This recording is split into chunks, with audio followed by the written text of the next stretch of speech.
So we're going to be covering how App Mafia launched 2 days ago and were able to collect $186,000 in just 24 hours with one of the most controversial launches that we've seen so far. We're going to be covering exactly why this being controversial. We're going to be breaking down the revenues, their launch strategy, the backlash that they received, as well as the improvements they could have made with this huge launch that took everybody by storm. Now, for those of you who don't know, App Mafia is basically a group of collective 5 individuals. The essentially 5 entrepreneurs, young entrepreneurs between the ages of 18 to 23 years old that have launched Call AI, Quitter, and then some other apps like Umax and Riz application.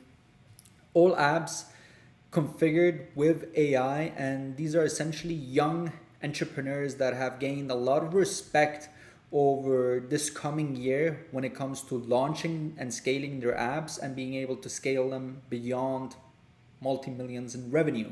Now, after they got together and they launched App Mafia, they got a lot of backlash for having decided to run info products, in particular a course. So we're going to break down everything from A to Z of how things work.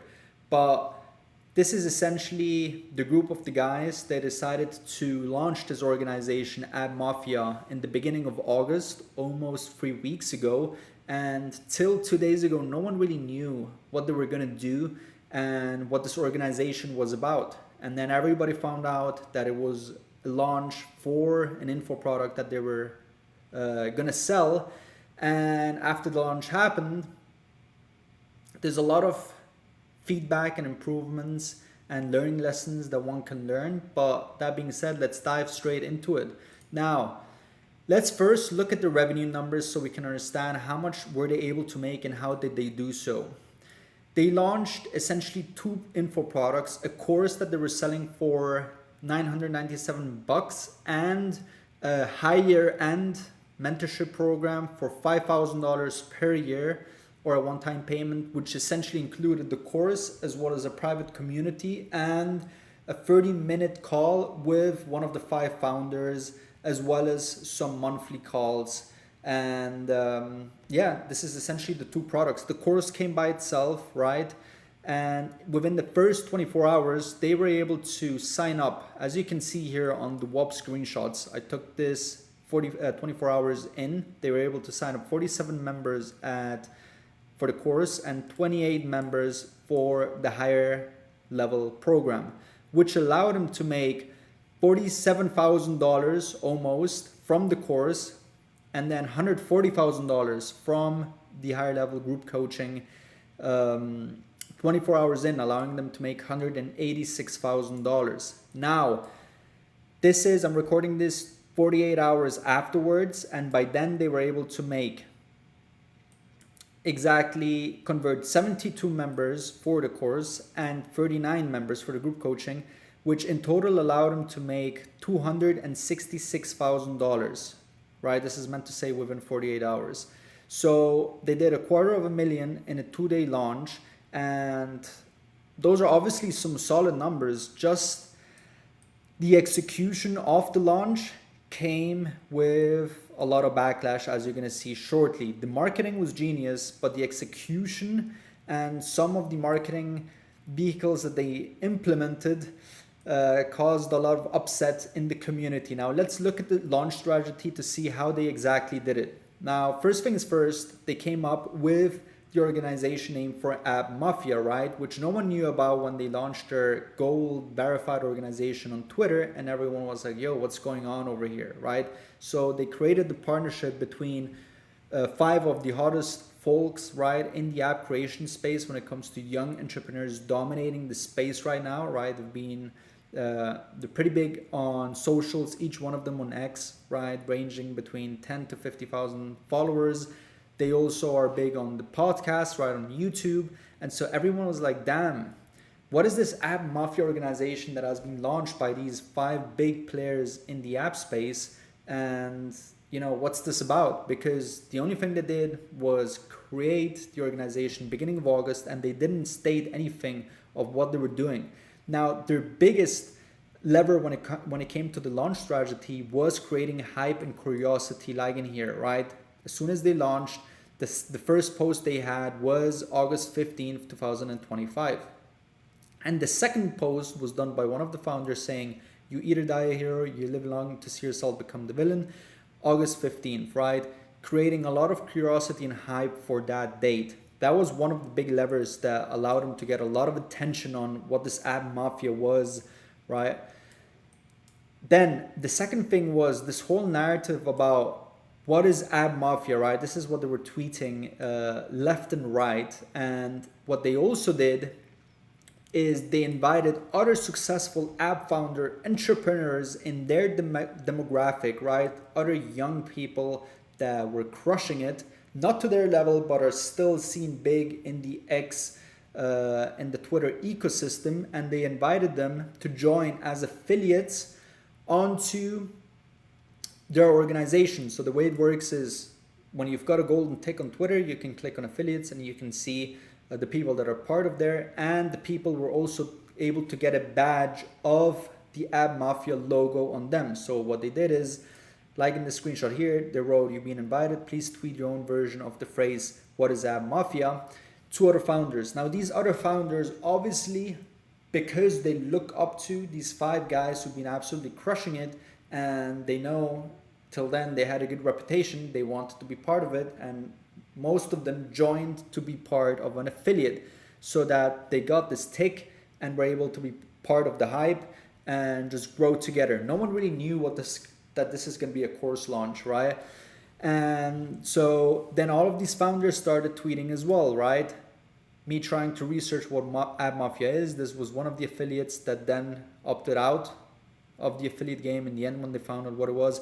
And every single day, different app entrepreneurs were posting about what is App Mafia, and this then became a viral loop of people wondering what this organization ecosystem really was. Now, the second bit to the launch strategy was that a few days before, 1 to 3 days before the actual launch, they were part of 2 big podcasts where they spoke about what App Mafia was and what was going to happen on that particular day. Now, mind you, the launch date ended up being delayed from August 15th to August 23rd, but these were then launched just before the launch of August 23rd. And then on the day of the launch, what they did, they announced it by basically coming up with this short video that was high production, right? Put out by Zach, the leader of the group, the founder of Call AI, that was able to make $3.6 million. And he essentially had this VSL, which was a Wall Street / Tai Lopez inspired video on the amount of money they were able to make, that now they were sharing their secrets of how they've been able to do so. And then, of course, they reposted that on the App Mafia ecosystem on X as well as each founder then put their own version of the launch. And as soon as this went up, right, they were redirecting people to a landing page that they had created. And this is what the landing page looked like, right? You would click on it, Mafia. It would be a short BSL type landing page with learn how you can make millions building apps. A short video which was only 30 seconds long, right? Very untypical. And there's a lot of improvements that we're going to touch on later on what they could have done much better. But this is what it looked like, right? The founders, what they were going to cover in the program, and that's it. Very simple. And it seems like it was quickly done or not well orchestrated, but when you would click on the link join the App Mafia, you would then be redirected to a page where people could directly purchase the 2 products on WAP, or also know that there was going to be a YouTube live launch video on that very same day that then ended up lasting 1 hour and 30 minutes at 2 p.m. Eastern time. So this is then the YouTube video where they went on for almost those 1 hour and 30 to 2 hours to essentially introduce themselves, describe what all of this was about, and then in the end, again, incentivize them to sign up. Bear in mind that this launch, especially the YouTube video, a lot of people were like, damn, it just seemed like these guys came to this unprepared and didn't really follow a particular structure or were able to do it in the most professional way, but we're going to be looking at that in a second. And this in a nutshell was essentially their launch strategy that allowed them to make those $186,000 in 24 hours. Now, the reason they got a lot of backlash and where things took a turn is one, the biggest one out of all of them is first the fact that they misused the trust of the affiliated partners. So they had a bunch of people that they reached out to before, as we said, about 20 entrepreneurs accepted the affiliate partnership, right, to represent that organization without knowing what they were going to launch. And of course, when they did launch, all of the other entrepreneurs that saw them and saw the other indirect related entrepreneurs be part of this thought that these guys were promoting them as well. So in the end, there were a lot of responses of people being upset of being part of this and then being taken advantage of their own reputation. And so this in general left a bad name and was a marketing tactic which, again, took a lot of negative backlashing onto it. Second thing was the fact that throughout their marketing, a lot of people got the feel that this was like a quick rich scheme. They were trying to sell the flashy lifestyle stuff, like the Lambos, being able to go out, partying, make money, etc. And the messaging of their particular launch wasn't straight to the point and professional like people wanted to see it. Again, causing a lot of controversy, and this is what they were trying to achieve, but it was taken in the wrong way. Thirdly, the not well executed launch, right? There's a lot of things that could have been done much better that would have allowed them to make much more money while maintaining a good relationship that we're going to cover in a second. But one of the things was the VSL, right? It came across as a wacky landing page that just, had a lot of missing components, the branding, the coloring, all of the different stages that they could have implemented, including to the launch itself, the offer stack.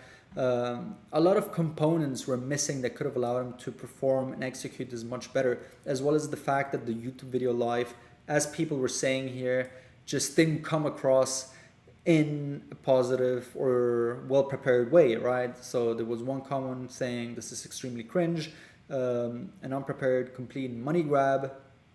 And so there's a lot of people that were left on the sidelines that were not impressed by this, and of course went on to Twitter to then speak about this controversial, unpopular launch by them.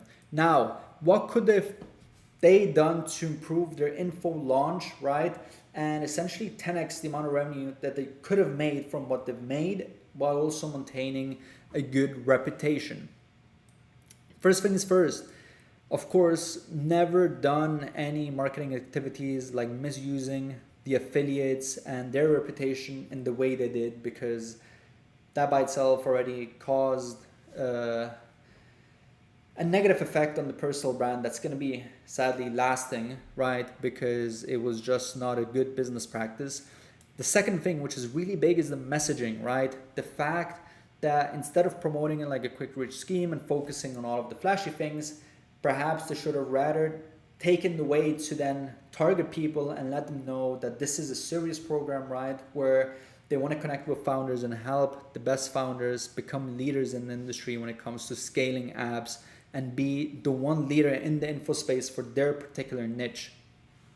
Now, another thing that they could have improvised on was utilizing their assets, right? They collected a lot of emails on the VSL when you applied to see the YouTube live, but never did people get an email on the launch, right? On value, email sequences, etc. And this is again where a lot of leads on the day have been lost.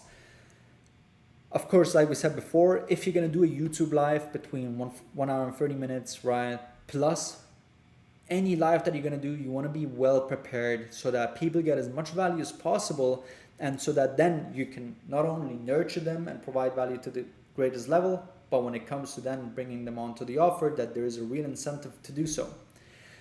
Another thing is the branding, right? So they should have try to go for something that's more exclusive and professional, because what they done with the red color branding, as we go to see right here, is red is usually a color that's associated with either danger or it can be romance and love, right?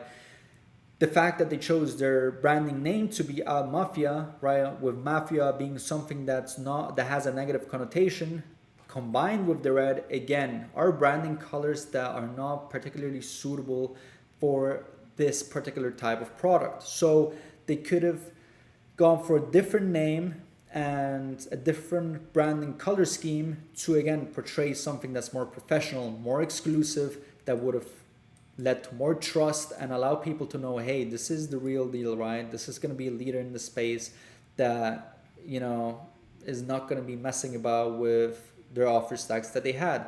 Because the next thing that they could have improved on was their particular offer.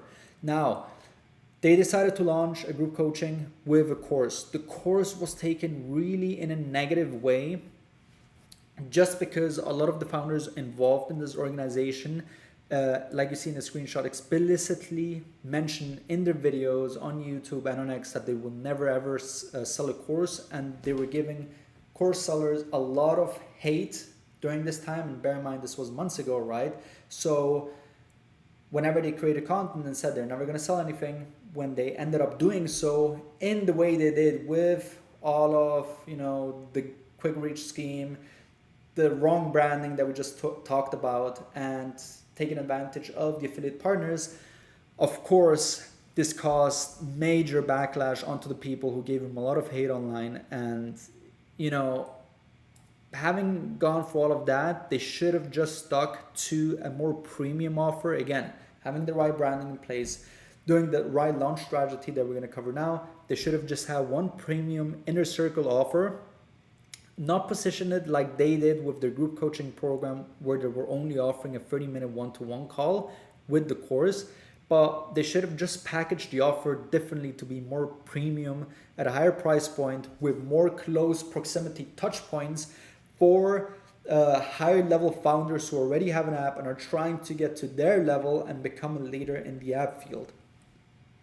That should have been the first offer. And when it comes to actually launching, the first thing that they should have done was implement a channels funnel, right? A 3-day event where they would have a very high ticket at the end of it. But the way it would work is they would essentially run an event on how other people can build and scale a multi-million-dollar app business just like they did, right? Because Call AI did multiple tens of millions in revenue, Twitter as well.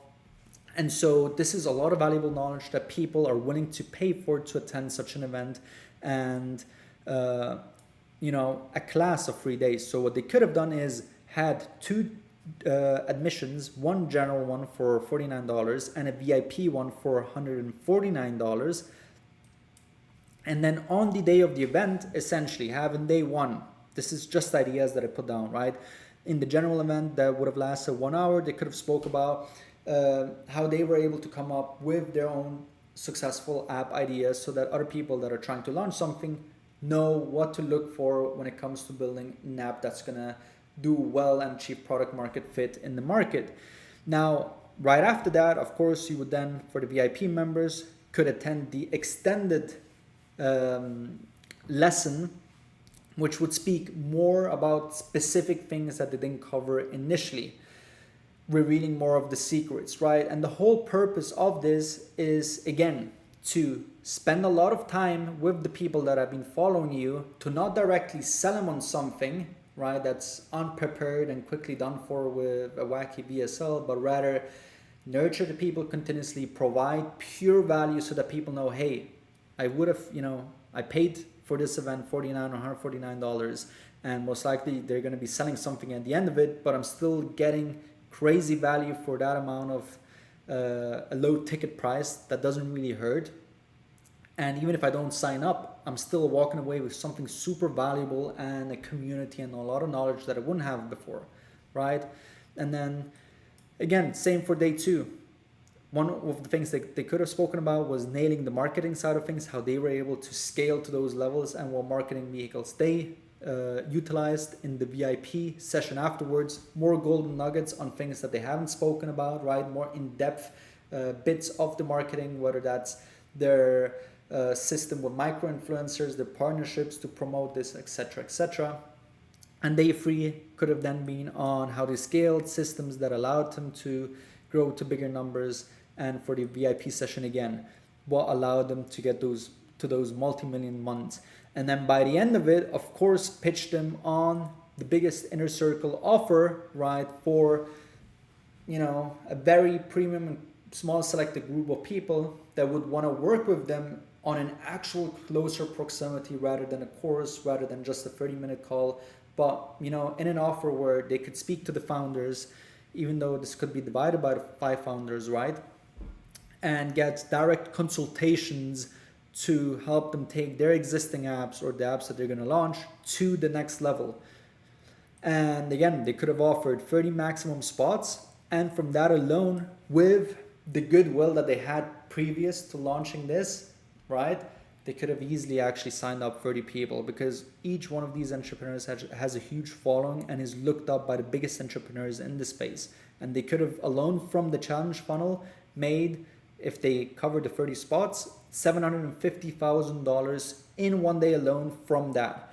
And then after launching that, they then should have gone to just offering a lower price program, right, in terms of a group coaching, but package it in a different way to what they're doing with their WAP, and create an offer that they could sell for $9,800. Still a relatively much higher ticket than what they were offering, but in here offering group calls, right, still more proximity to what they were doing previously. And after you launch this event, right, and you've got this perceived value of what you were able to offer before, there's still going to be a lot of people signing up for the 9.8K offer.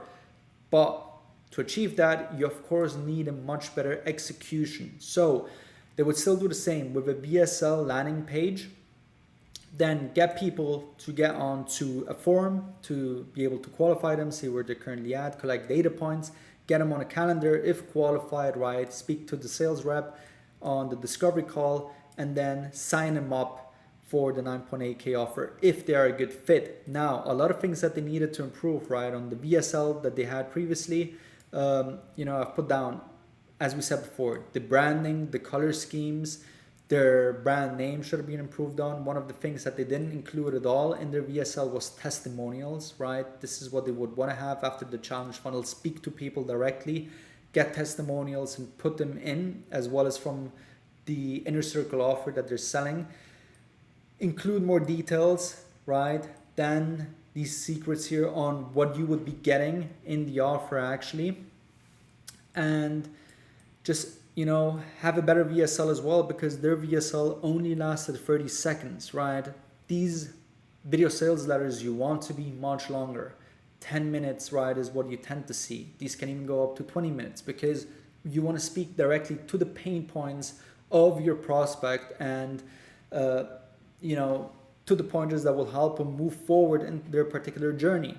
And so the VSL, where you're able to then speak and nurture the prospects before they book themselves into the call, is obviously a critical component that, you know, they're going to have to improve on if they want to launch this. And another interesting thing is that, you know, 24 hours after, right, they did the whole launch, they then on the VSL allow people to directly pay on a checkout badge for their $5,000 offer on a checkout badge without getting them to book in a call. And this is again huge, because when you're dealing with such high ticket products, whether it's $5,000 or $9,800, you need people to speak to, right, an expert of the team that can then assess where they're currently at, where they want to go, if they actually make a good fit, and if they can actually help them, right? Because when it comes to so much money, you're going to affect and cause a lot of friction to your conversion rates if you're trying to get them on a checkout badge. And so over time, right, over the month, if they actually executed the channel funnel in the right way, with building the right value and nurturing the audience and maintaining their reputation, and then launching the VSL correctly with their 9.8 offer, they could have actually, you know, signed up expectedly 80 members, right? And that alone would net him another $784,000, which combined could make him $1.5 million instead of what they would have done now with their controversial launch that still allowed them to make a very, nice amount. But when it comes to the repercussions this had on their brand image, of course, a lot of people say it was not worth it just with how things took a turn. So again, this is an analysis of the numbers they did, how they launched, and how they could have done better. And yeah,